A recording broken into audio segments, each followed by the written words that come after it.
After my father died, I inherited his company and a beach house. That's when my wife gave me an ultimatum. Either you pay for my plastic surgeries and give me $50,000, or I'll divorce you and take every penny. I just smiled and agreed. When I showed a recording to my lawyer, he said, "It's time to start the plan." I'm glad to have you here. Follow my story until the end, and comment the city you're watching from, so I can see how far my story has reached. My name is Frank, and at 65 years old I thought I knew everything about betrayal. I was wrong. Dad had been gone for exactly 3 weeks when Lauren cornered me in our kitchen on that gray Tuesday morning. I was still wearing my old flannel pajamas, nursing my second cup of coffee and staring at the stack of condolence cards I hadn't had the strength to answer. The funeral flowers had long since wilted, but their sickly sweet smell seemed to linger in every room of our house. "Frank, we need to talk." Lauren's voice cut through the morning silence like a blade. She was already dressed for the day in one of those expensive outfits she'd been buying more frequently lately. A cream-colored blazer that probably cost more than most people's monthly grocery budget. I looked up from my coffee, expecting maybe some gentle words about grief, or perhaps a suggestion that we take that trip to Europe she'd been mentioning. Instead, I saw something in her eyes that made my stomach clench. It wasn't sympathy or concern. It was calculation. "Sure, honey. What's on your mind?" I managed to keep my voice steady, though something deep inside me was already bracing for impact. Lauren sat down across from me at our kitchen table, the same table where we'd shared 30 years of breakfasts, where we'd discussed our dreams, our fears, our plans for retirement.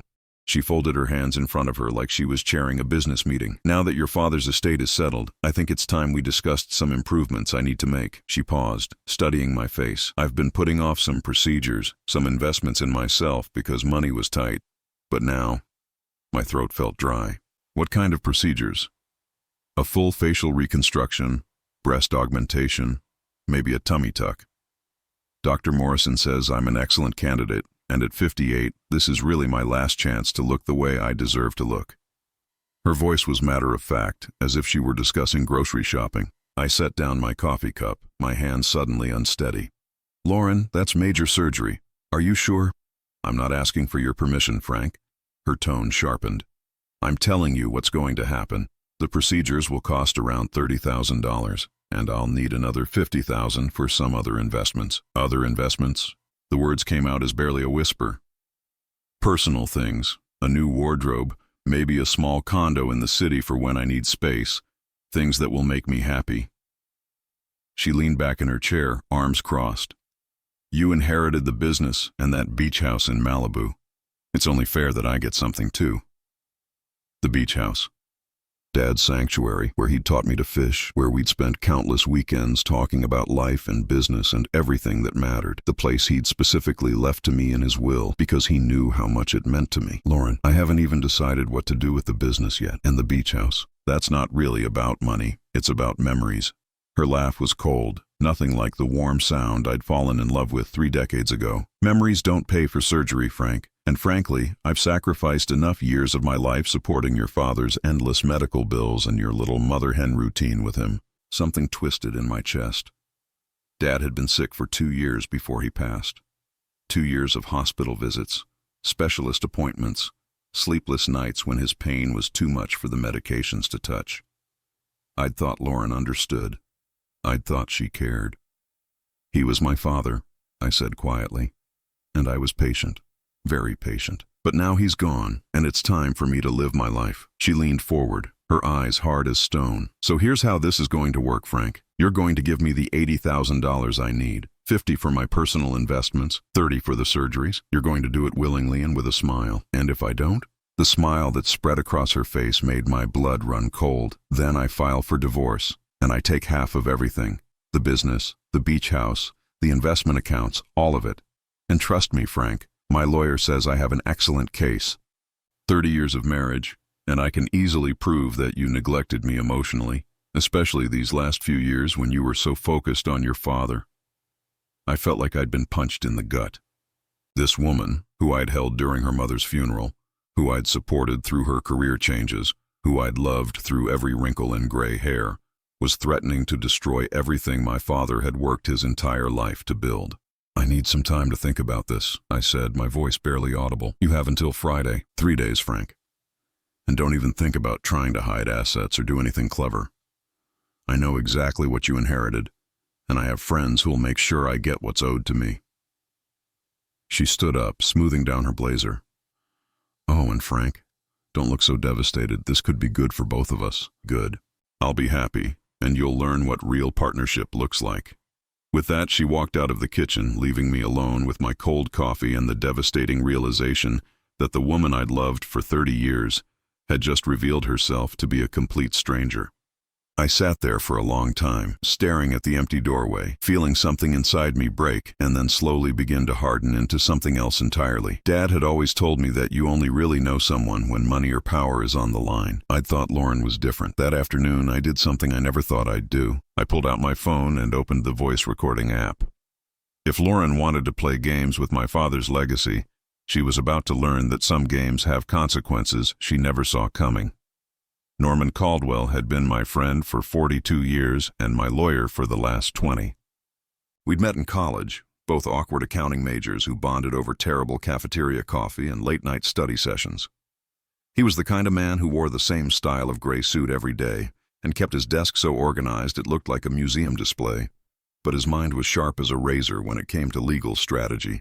When I called him Thursday morning, my hands were still shaking from the conversation I'd recorded with Lauren the night before. Norman, I need to see you today. It's urgent.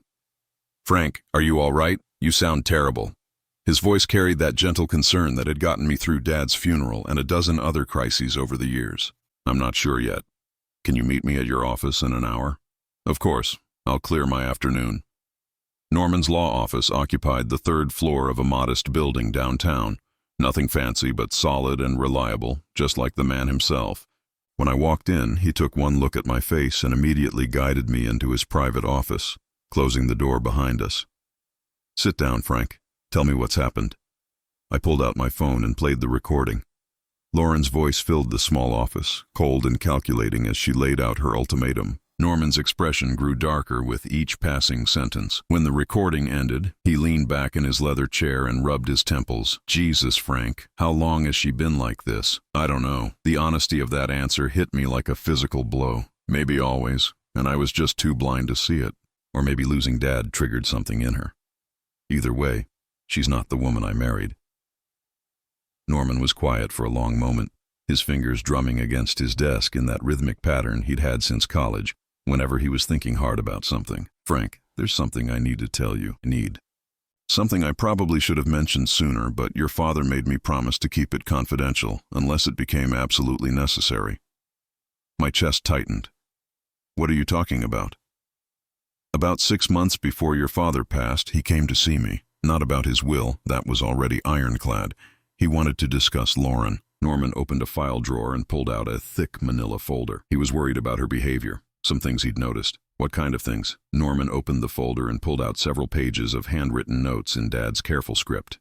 He documented conversations where Lauren asked inappropriate questions about his medical insurance payouts, his investments, the beach house. She also made several comments about how much easier things would be when he was gone. I felt sick. She said that? According to your father, yes. But Frank, there's more. Norman's voice became even more serious. He hired a private investigator to look into Lauren's activities during his final months. He did what? Your father was a smart man. He suspected something wasn't right, especially after Lauren offered to handle some of his medical appointment scheduling and insurance paperwork.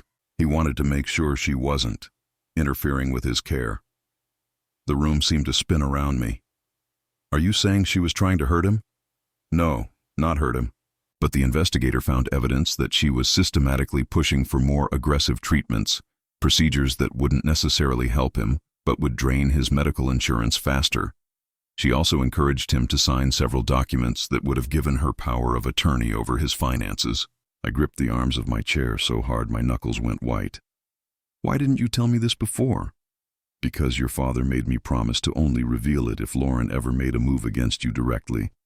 He didn't want to destroy your marriage unless it became clear that she was a genuine threat to you. Norman leaned forward. Frank, that recording you just played me. That's exactly what he was afraid of. I stared at the folder in Norman's hands, feeling like I was looking at evidence of my own blindness. How long has she been planning this? Based on what the investigator found, probably since your father's diagnosis 2 years ago. She's been positioning herself, Frank, learning about the business, the assets, building relationships with people who might be useful in a divorce proceeding. What people? Norman pulled out another sheet of paper. She's been having lunch regularly with Margaret Chen, Dr. Morrison's office manager. Margaret had always been friendly when Lauren had her annual checkups, but I'd never thought much of it. Margaret has access to medical records, including mental health evaluations. If Lauren wanted to build a case that you were emotionally unstable or neglectful during your father's illness, Margaret would be a valuable ally. The pieces were clicking into place with horrible clarity. She's been planning this for 2 years. It looks that way, but Frank, here's the thing. She's made a critical mistake.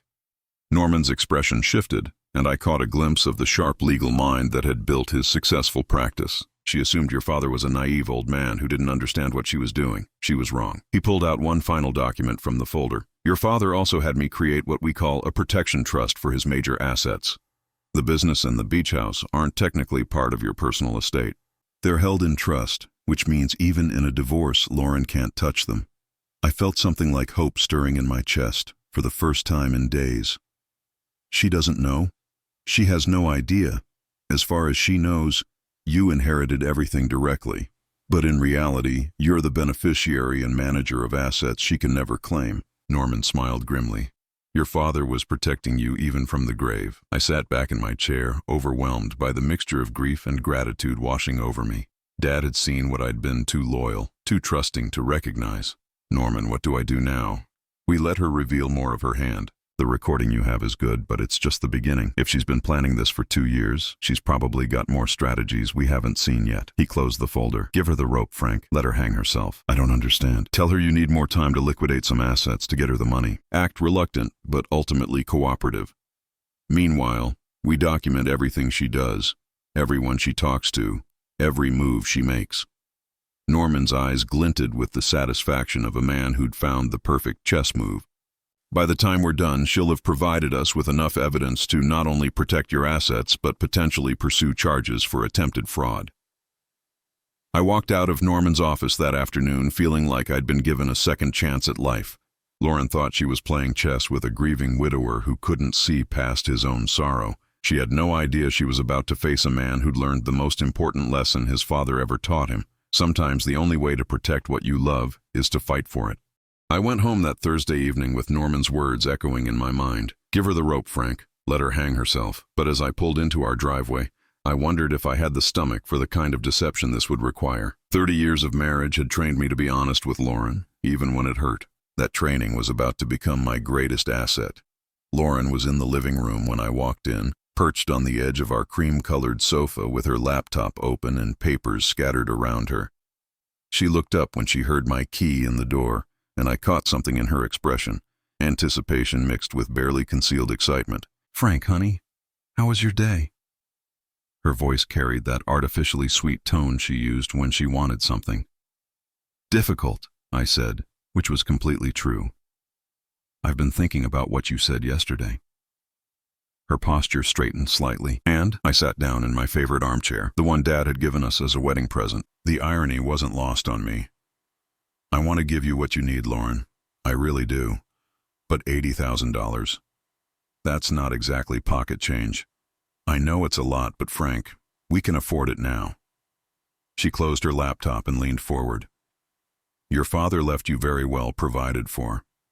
It's not about the money being there, I said carefully. It's about liquidating assets without triggering tax penalties. Norman says I need to be strategic about how I access the inheritance. The mention of Norman made her jaw tighten almost imperceptibly. What exactly did you tell Norman? Just that I needed advice on managing the estate. Nothing specific about our conversation. I watched her shoulders relax. But he did mention that some of Dad's assets are in complicated investment vehicles. It might take a few weeks to get you the full amount without losing money to early withdrawal penalties. Lauren's eyes flashed with something that might have been irritation, but she quickly masked it. How long are we talking about? Maybe 6 weeks, 2 months at the outside. I rubbed my temples, playing up my exhaustion. I'm sorry, honey. I know you were hoping to move forward sooner. Well, that's disappointing, but I suppose if it means we don't lose money unnecessarily. She picked up a glossy brochure from the coffee table. Dr. Morrison's office is actually booked out for the next 2 months anyway. Maybe the timing will work out perfectly. That night, after Lauren went to bed, I sat in my home office with a yellow legal pad and started writing down everything I could remember about the last 2 years. Every conversation, every strange comment, every time Lauren had seemed oddly interested in Dad's medical bills or insurance claims. The list was longer than I wanted to admit. The next morning, I called the private investigator Norman had recommended, a woman named Sarah Chen who specialized in matrimonial cases. We met at a coffee shop downtown, far from anywhere Lauren might accidentally encounter us. Sarah was younger than I'd expected, maybe 40, with sharp eyes and an understated way of dressing that probably made people forget they'd seen her. "Mr. Patterson," Norman filled me in on the basics. "I understand your wife has been making some concerning financial demands." "It's more than that," I said, pulling out my phone. "I recorded our conversation Tuesday night." Sarah listened to the recording twice, taking notes in a small leather notebook. When it finished the second time, she looked up at me with a grim expression. "Mr. Patterson, this recording is valuable, but it's just the tip of the iceberg. If your wife has been planning this for as long as Norman suspects, there's going to be a trail. Financial records, communications, maybe even evidence of coordination with others." "What kind of coordination?" "People don't usually develop schemes like this in isolation. She's likely been getting advice, possibly from people who've been through similar situations." Sarah closed her notebook. "I'd like to start with her financial records, bank statements, credit card bills, phone records if we can access them legally. We have joint accounts for most things. That's helpful." "What about her personal communications? Email, social media, text messages?" I felt a stab of guilt at the thought of spying on Lauren's private conversations, but then I remembered the coldness in her voice when she'd threatened to destroy everything Dad had worked for. "She uses the computer in my home office sometimes, and we're on the same phone plan." Sarah nodded. "I'll need you to document everything she does over the next few weeks. Where she goes, who she talks to, any unusual behavior. Can you handle that?" "I think so." "There's one more thing, Mr. Patterson. This process can be emotionally difficult. You're going to learn things about your wife that you probably don't want to know. Are you prepared for that?" I thought about Dad's manila folder, about the evidence he'd collected while fighting cancer and worrying about his son's future. I need to know the truth. Over the next week, I began to see Lauren with new eyes. I noticed how she always angled her phone away from me when texting. I saw her slip bills and documents into her purse before I could see them. Most tellingly, I watched her face during our conversations about the inheritance. There was a hunger there that had nothing to do with love or partnership. On Tuesday evening, exactly 1 week after her initial ultimatum, Lauren announced she was going out for dinner with her sister. I waited until her car disappeared down our street, then called Sarah. "She just left. How long do you need?" 30 minutes, maybe less. I'm 5 minutes away." Sarah arrived with a small toolkit and got to work immediately on Lauren's laptop. While she worked, I went through Lauren's desk drawers and found a folder I'd never seen before. Inside were printouts of emails between Lauren and someone named Marcus Rivera. "Frank, look at this," Sarah called from the computer. "Your wife has been researching divorce law extensively. But more interesting, she's been corresponding with a paralegal named Marcus Rivera about asset discovery strategies." I handed her the folder. "You mean this Marcus Rivera?" Sarah's eyebrows shot up as she scanned the emails. "Mr. Patterson, these emails go back 14 months. She's been planning this since before your father's final diagnosis." The emails were a roadmap of calculated manipulation. Marcus had advised Lauren on how to document Frank's emotional unavailability during his father's illness. He'd suggested she establish relationships with medical professionals who might testify about Frank's mental state. Most damning of all, he'd helped her research the inheritance laws that would apply to her father-in-law's estate. "There's more," Sarah said, pulling up browser history. "She's been researching your father's business partners, looking for potential weak points in the company structure. And look at this. She's had multiple consultations with different divorce attorneys over the past 6 months." I felt sick. While I'd been holding Dad's hand through chemotherapy sessions and staying up all night when his pain medication wasn't working, Lauren had been building a case to destroy everything he'd wanted to leave me. Sarah pulled out a small device and began copying files. "Mr. Patterson, we've got enough here to prove premeditation and conspiracy. But I think there's more. These emails reference meetings and phone calls that aren't documented here. What kind of meetings? She's been talking to people from your father's medical team, and there are references to someone named Dr. Morrison's office, specifically about accessing certain records. I remembered Norman's mention of Margaret Chen. Margaret Chen works for Dr. Morrison. She's been having lunch with Lauren. We need to find out what kind of information she's been sharing. Medical records are confidential, but if she's been discussing your father's mental state or your behavior during his illness. Sarah packed up her equipment as we heard Lauren's car in the driveway. I quickly returned the folder to her desk drawer and met Lauren at the front door. "How was dinner with your sister?" I asked, forcing a smile. "Oh, you know how she is.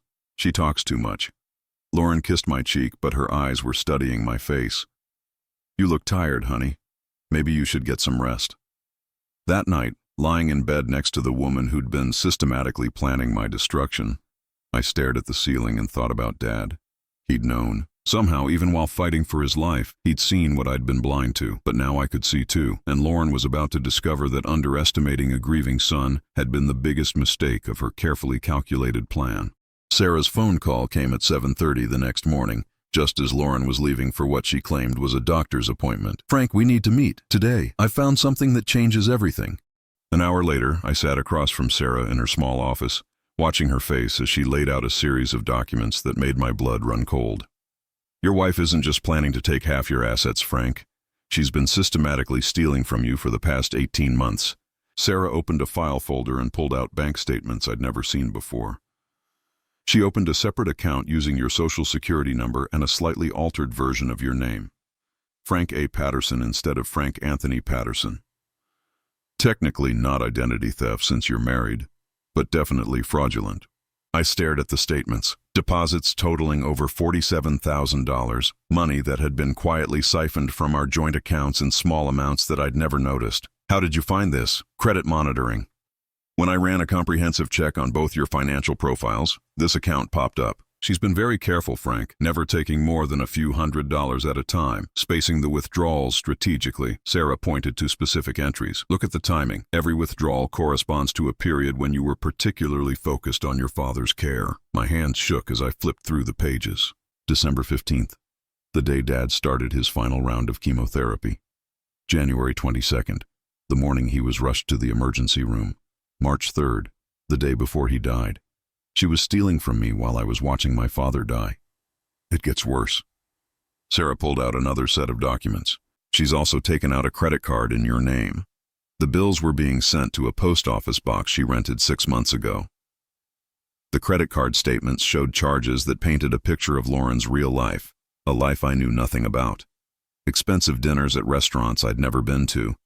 Hotel charges in cities she'd never mentioned visiting. Most damning of all, multiple charges to something called Rivera Legal Consulting. "She's been paying Marcus Rivera for months," I whispered.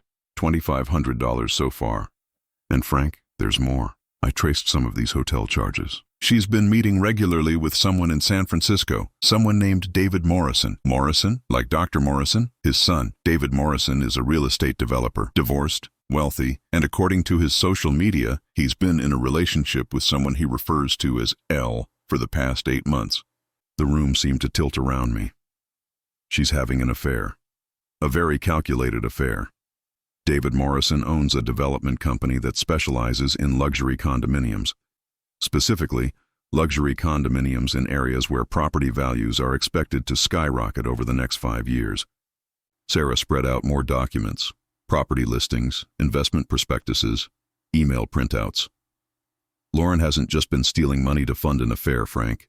She's been investing in real estate with her boyfriend, using your money as seed capital for deals that are projected to return massive profits." I felt like I was looking at the blueprint of my own destruction. The $50,000 she wants for personal investments is probably the final amount she needs to buy into David Morrison's biggest development project, a luxury resort complex in Napa Valley that breaks ground next month.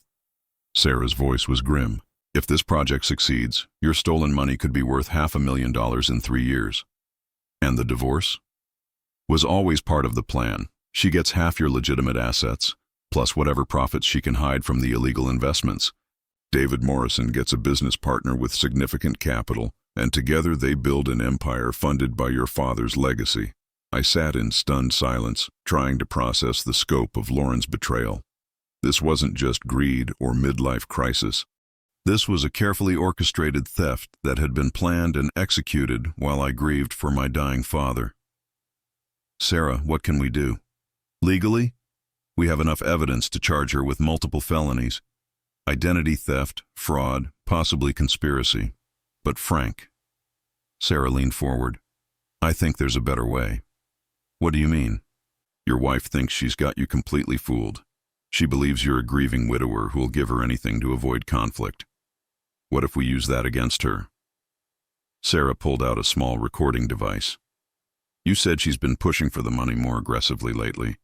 What if we give her a chance to really show her hand? Let her think she's won, and then record her admitting to everything she's done? The idea terrified and thrilled me in equal measure. You want me to confront her? Not confront. Confess. Tell her you've discovered some of what she's done, but act like you're too weak and guilt-ridden to fight her. Let her think she can manipulate you into staying quiet. Sarah's eyes gleamed with the kind of strategic thinking that had made her reputation. People like Lauren can't resist gloating when they think they've won. She'll tell you everything, probably justify it all as being your fault somehow. That evening, I prepared for the performance of my life. I set up recording equipment in 3 different locations around our house, charged my phone, and rehearsed what I would say. Norman had coached me on the legal language I needed Lauren to acknowledge, the specific admissions that would make our case bulletproof. Lauren came home at 8:30, later than usual, with the satisfied look of someone who'd spent the day making profitable decisions. She found me in the kitchen, sitting at our table with a glass of whiskey and a stack of papers. Frank, what's all this? I looked up at her, letting her see the exhaustion and defeat I'd been carrying for weeks. Lauren, we need to talk. She sat down across from me, and I caught a whiff of expensive cologne that definitely wasn't mine. I know, I said quietly. Know what? About the account, about the credit card, about David Morrison. I watched her face go through a series of micro-expressions: surprise, fear, calculation, and finally, defiance. Frank, I can explain. Can you? Can you explain why you stole almost $50,000 from me while I was taking care of my dying father? My voice broke just enough to sound genuinely devastated. Can you explain why you've been living a double life for months?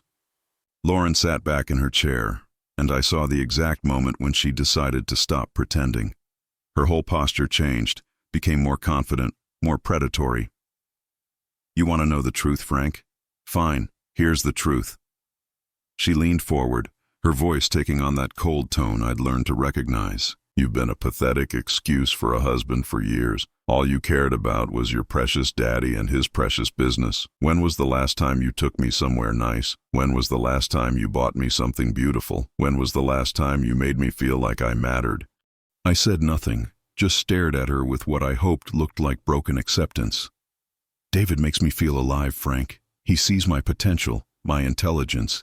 He doesn't treat me like some nursemaid for dying old men. Her voice was getting stronger, more vicious. And yes, I took money.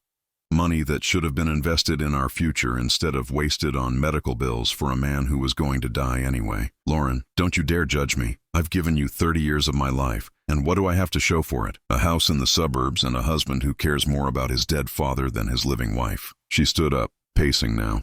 David and I are building something real, something profitable. In 5 years, we'll be worth millions. And you know what? You're going to help us get there. I don't understand. Lauren smiled, and it was the most terrifying expression I'd ever seen on her face. You're going to give me the $80,000 I asked for. You're going to do it quietly, and without any more questions. And then you're going to divorce me, and give me half of everything else. And if I don't, then I'll destroy you. Her voice was utterly calm now. I'll tell everyone how you emotionally abused me during your father's illness, how you neglected me, isolated me, made me feel worthless. Margaret Chen will testify about your erratic behavior at medical appointments. Dr. Morrison will confirm that I sought counseling for depression caused by your treatment of me. She sat back down, leaning across the table until her face was inches from mine. And if that doesn't work, I'll make sure the IRS knows about some creative accounting your father did in his final years, some deductions that might not hold up under scrutiny. My father had been scrupulously honest in all his business dealings, but I realized Lauren was probably counting on me being too grief-stricken to fight a prolonged audit. "You've thought of everything," I said. "I have, because unlike you, Frank, I'm not content to just drift through life waiting for other people to make me happy. I take what I want." She reached across the table and patted my hand with false sympathy. "Don't look so devastated, honey. This way, we both get what we need. You get to keep your precious memories and your guilt, and I get to live the life I deserve." I looked down at our joined hands, hers soft and manicured from years of not working, mine rough and scarred from years of building the business alongside Dad. "I need some time to process all this," I said finally. "Of course you do. Take all the time you need." Lauren stood up, smoothing her skirt. "But Frank, don't take too long. David and I have deadlines to meet." After she went upstairs, I sat alone in the kitchen with the recordings that would destroy her. But strangely, what I felt wasn't triumph or satisfaction. What I felt was the quiet, powerful certainty that Dad would have been proud of me for finally learning to fight back. The next morning I woke to find Lauren humming in the kitchen, making herself elaborate French toast with fresh berries, a breakfast she'd never bothered to make in the 30 years I'd known her. She looked radiant, almost glowing with the satisfaction of someone who believed she'd finally won the game she'd been playing. "Good morning, sweetheart," she said, not looking up from her cooking. "I hope you slept well." I hadn't slept at all. I'd spent the night listening to the recordings over and over, each replay making Lauren's betrayal feel more surreal and more devastating. But I'd also spent those sleepless hours with Norman and Sarah, planning the final phase of our strategy. "I've been thinking about our conversation last night," I said, pouring myself coffee with hands that were steadier than they'd been in weeks. "Oh?" Lauren finally looked at me, and I saw the predator behind her bright smile. "And what conclusions did you reach?" "I think you're right, about everything." I sat down at the table, letting my shoulders slump with defeat. "I was a terrible husband during Dad's illness. I did neglect you, and maybe you deserve to be happy." Lauren's smile widened, but her eyes remained calculating. "I'm so glad you're being reasonable about this, Frank. I called Norman this morning. I asked him to start liquidating some of the assets so I can get you the money you need. How long will that take? He thinks he can have $50,000 available by Monday. The rest will take another week or two." I rubbed my temples, playing up my exhaustion. "There are some tax implications we need to handle carefully." Lauren moved to the sink, rinsing her dishes with movements that seemed almost choreographed. "Frank, there's something else we need to discuss." "What's that?" "David and I have been talking, and we think it would be better if we made our relationship public sooner rather than later." She turned to face me, leaning against the counter with her arms crossed. "It's going to come out eventually, and controlling the narrative will be important for both of us." The casualness with which she discussed destroying our marriage made my stomach turn. "What exactly are you suggesting?" "I think I should move out this weekend, just temporarily, while we work out the divorce details. It'll make everything cleaner, less complicated." Her voice carried that same businesslike tone she'd used when threatening to destroy me. "David has a beautiful condo in Pacific Heights that I could use." I forced myself to nod slowly. "If you think that's best." "I do. And Frank?" Lauren's expression softened into something that might have been genuine sympathy if I hadn't known better. "I want you to know that I don't hate you. We want different things. You want to live in the past, honoring your father's memory, holding on to old traditions. I want to build something new." "I understand." That afternoon, while Lauren was out running errands, which I now knew meant meeting with David Morrison or Marcus Rivera, or one of her other co-conspirators, I met with Norman and Sarah in Norman's office. "She's moving out this weekend," I told them. "She wants to make their relationship public." Sarah nodded grimly. "That's actually perfect for us. The more confident she gets, the more evidence she'll create." "Has she mentioned any specific timeline for the divorce proceedings?" "She wants me to file next week. She said it would look better if I initiated it, like I was being generous and understanding." Norman laughed bitterly. "Even her divorce strategy is manipulative. If you file first, claiming irreconcilable differences, it makes her look like the injured party instead of the perpetrator." "What do?" "We let her move out," Sarah said. "But first, we need to document everything in the house. Every asset, every piece of valuable property, every document that might be relevant to the case. If she's planning to take things that don't belong to her, we need proof of what was here before she left." "There's something else," Norman added.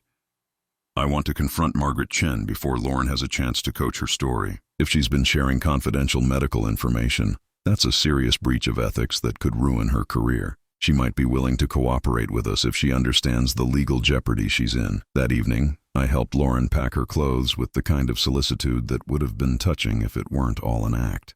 She moved through our bedroom like she was cherry-picking items from an estate sale, taking jewelry I'd given her for anniversaries, selecting only her most expensive clothes, packing photo albums that contained pictures of her family but none of our shared memories.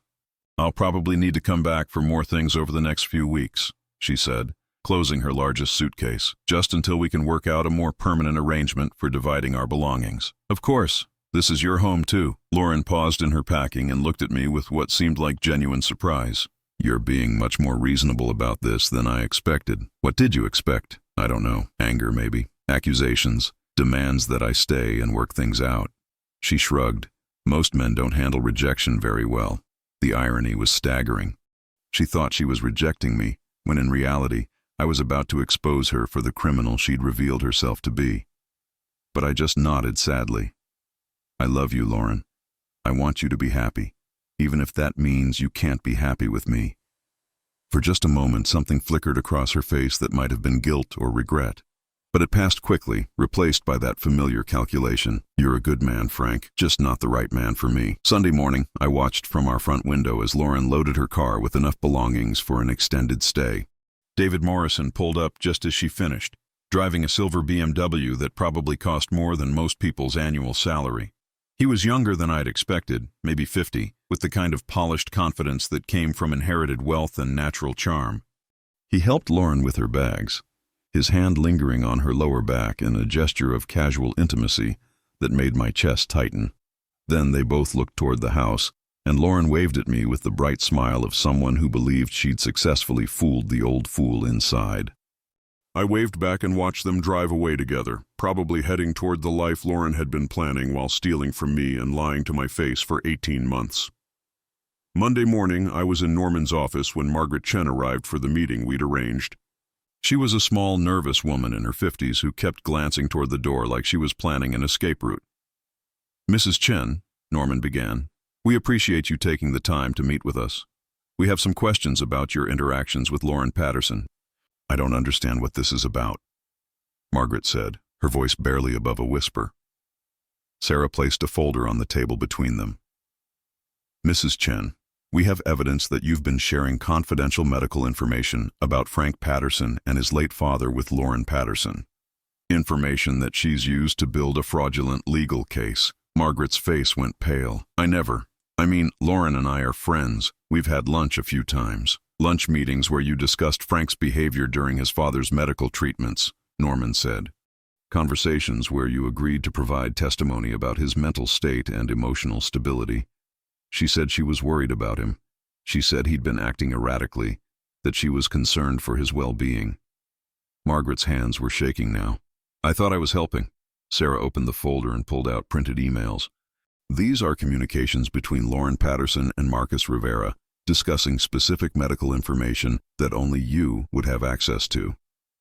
Information about when Frank attended appointments, how he interacted with medical staff, details about his father's insurance coverage and treatment decisions." Margaret stared at the emails, her breathing becoming rapid and shallow. "Oh God. Oh my God, what have I done?" "You've potentially compromised your professional license and opened yourself up to significant legal liability," Norman said firmly but not unkindly. "But Mrs. Chen, you have an opportunity to make this right." "How?" "By telling the truth. By helping us document exactly what Lauren Patterson asked you to do and what information you shared with her." Sarah leaned forward. "Mrs. Chen, Lauren Patterson isn't concerned about her husband's well-being.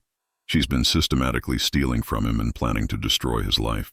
You've been used as a pawn in a very sophisticated fraud scheme." Margaret broke down completely then, sobbing as she confessed to months of manipulation by Lauren. She'd shared information about Frank's attendance at medical appointments, his emotional reactions to his father's treatments, and details about the family's insurance coverage. She'd even agreed to testify in divorce proceedings about Frank's unstable behavior during his father's illness.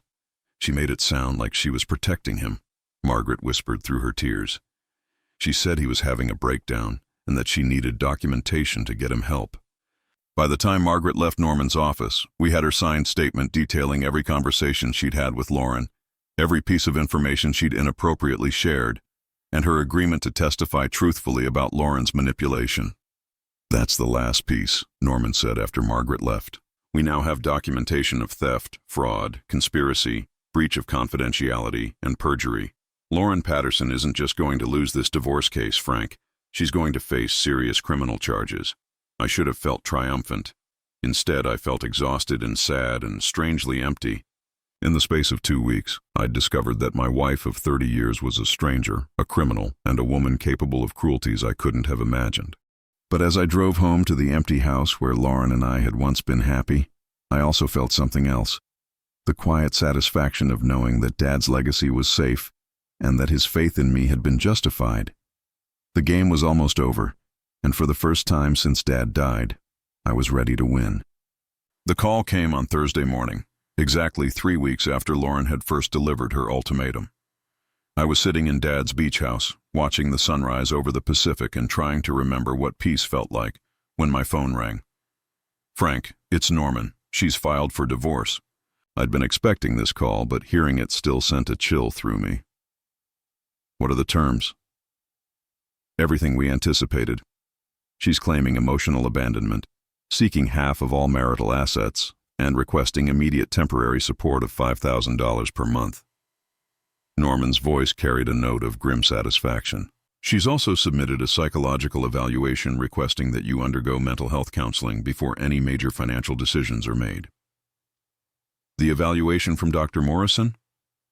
"The very same Dr. Morrison whose son she's been sleeping with and whose office manager she corrupted. The whole thing is so brazenly corrupt it's almost insulting." I walked out onto the deck Dad had built with his own hands, breathing in the salt air that had always calmed him during the worst storms of his life. "What happens now?" "Now we spring our trap. I've scheduled a meeting with Lauren and her attorney for Monday morning. She thinks we're going to discuss settlement terms." Norman paused. "Frank, are you ready for this?" I thought about Dad's final weeks, when he'd been too weak to walk, but had still insisted on reviewing the business accounts every morning because he knew Lauren was watching and waiting. I thought about the trust documents he'd created to protect me, the private investigator he'd hired while fighting cancer, the manila folder he'd left with Norman just in case. I'm ready. Monday morning, I sat in the conference room at Norman's law office, wearing Dad's favorite blue tie and feeling calmer than I had in months. Lauren arrived 15 minutes late with an attorney I didn't recognize. A sharp-faced woman in an expensive suit who looked like she specialized in taking wealthy men to the cleaners. Lauren barely looked at me as she sat down, but I caught her glancing around Norman's modest office with the kind of disdain I'd never noticed before. She was dressed in a new outfit, probably bought with money she'd stolen from our joint accounts, and she wore jewelry I'd never seen before, gifts from David Morrison most likely. "Gentlemen, ladies," Lauren's attorney began, "I think we can make this process relatively painless for everyone involved. My client is prepared to be reasonable in her demands, given the circumstances of the marriage." Norman smiled politely. "I appreciate that, Ms. Rodriguez. But before we discuss terms, I think there are some facts that need to be addressed." He opened a thick file folder and pulled out the first set of documents. "Let's start with the separate bank account Mrs. Patterson opened using her husband's social security number and a falsified name." The temperature in the room seemed to drop 10 degrees. Lauren's face went pale, but her attorney maintained her composure. "I'm not sure what you're implying, Mr. Caldwell, but—" "I'm not implying anything. I'm stating a fact." Norman spread the bank statements across the table. "Mrs. Patterson systematically stole $47,328 from joint marital accounts over the course of 18 months. Lauren's attorney picked up the statements, her confidence visibly wavering as she scanned the evidence. Lauren herself said nothing, but I watched her hands clench into fists under the table. "Furthermore," Norman continued, pulling out more documents, "Mrs. Patterson opened a credit card in her husband's name without his knowledge, racking up an additional $12,000 in debt that she used to finance an extramarital affair." "Frank," Lauren spoke for the first time, her voice shaking slightly, "you know this isn't what it looks like." "Actually, Mrs. Patterson," Norman said, "it's exactly what it looks like. But let's continue, shall we?" He pulled out the printed emails from Marcus Rivera. "Mrs. Patterson also engaged in conspiracy to commit fraud, working with a paralegal to develop strategies for stealing marital assets and falsifying evidence of spousal abuse. Lauren's attorney set down the papers and looked at her client with the expression of someone who just realized she'd been lied to. "Lauren, we need to discuss. And then there's the matter of the corrupted medical professional," Norman continued relentlessly. "Mrs. Patterson coerced Margaret Chen, a medical office manager, into sharing confidential patient information and agreeing to provide false testimony in divorce proceedings." I watched Lauren's face cycle through fear, anger, and desperation. She looked like a trapped animal, and for a moment, I almost felt sorry for her. Then I remembered her voice on the recording, coldly explaining how she planned to destroy me and steal Dad's legacy. "But perhaps most interesting of all," Norman said, pulling out one final set of documents, "is the evidence of Mrs. Patterson's ongoing financial fraud conspiracy with David Morrison, using stolen marital funds to invest in real estate ventures that would have netted them considerable profits." Lauren's attorney stood up abruptly. "We need a recess. I need to confer with my client." "Actually," Norman said calmly, "I don't think that will be necessary. You see, Detective Williams from the Fraud Division is waiting outside. I think Mrs. Patterson has some more pressing concerns than divorce proceedings." The blood drained from Lauren's face. "Frank, please. We can work this out. You don't have to do this." I looked at her across the conference table. This woman I'd loved for 30 years, who'd held my hand at Dad's funeral while planning to rob his legacy. For the first time in weeks, I felt completely calm. "Lauren, you told me that you take what you want, that you're not content to drift through life waiting for other people to make you happy." I stood up, buttoning Dad's jacket. "Well, I've learned something about taking what I want, too." Detective Williams entered the room with 2 uniformed officers. Lauren's attorney immediately stepped away from her client, probably already composing the withdrawal letter she'd file before the day was over. "Lauren Patterson," Detective Williams said, "you're under arrest for identity theft, credit card fraud, conspiracy to commit fraud, and theft of marital property." As they read Lauren her rights, she looked at me with an expression of pure hatred. "You'll regret this, Frank. I'll make sure you regret this." "The only thing I regret," I said quietly, "is not seeing who you really were 30 years ago." 3 months later, I was back at Dad's beach house, this time with Sarah Chen, who'd become not just my investigator but a close friend. Lauren had pled guilty to multiple felony charges and was serving 18 months in federal prison. David Morrison's development company was under investigation for investment fraud, and several of his previous projects had been revealed as elaborate Ponzi schemes. "Have you heard anything about the restitution?" Sarah asked, sipping coffee on the deck where Dad used to read his morning paper.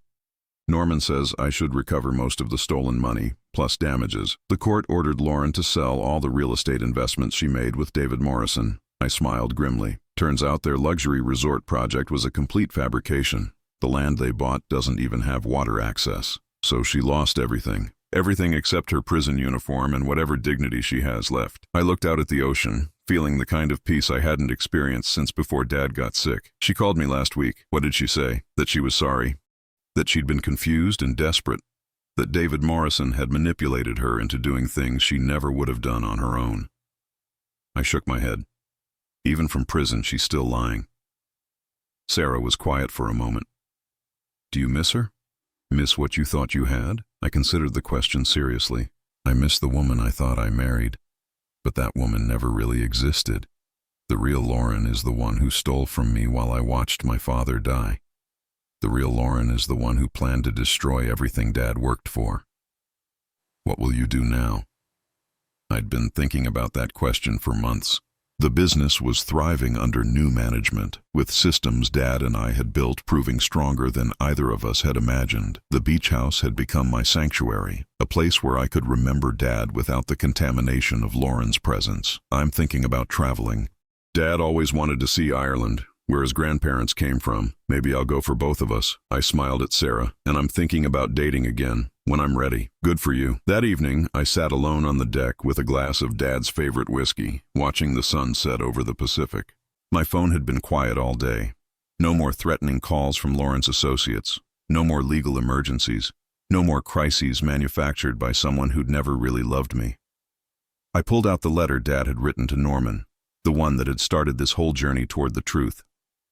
I'd read it dozens of times, but tonight I wanted to read it again. "Son," it began in Dad's careful handwriting, "if you're reading this, it means my concerns about Lauren were justified. I pray I'm wrong, but if I'm not, remember this. Love is not about what you can give someone. Real love is about who someone chooses to be when they think no one is watching." I folded the letter carefully and put it back in my wallet. Dad had been wrong about one thing. Someone had been watching. He'd been watching, protecting me even from his hospital bed, making sure I'd have the tools I needed to survive Lauren's betrayal. The stars were coming out over the ocean, bright and clear in the unpolluted air. Tomorrow I'd start planning that trip to Ireland. I'd visit the towns where Dad's family had lived, maybe learn something about the kind of strength that had carried our family through generations of hardships. But tonight, I was exactly where I needed to be, in the house Dad had built, protected by the love he'd shown me and the wisdom he'd shared. Lauren had tried to steal my future, but she'd never understood that everything worth having had been given to me long before she'd entered my life. I raised my glass to the stars and to Dad's memory, grateful for the lesson he'd taught me even in death. Sometimes the greatest act of love is refusing to let someone destroy what you're meant to protect.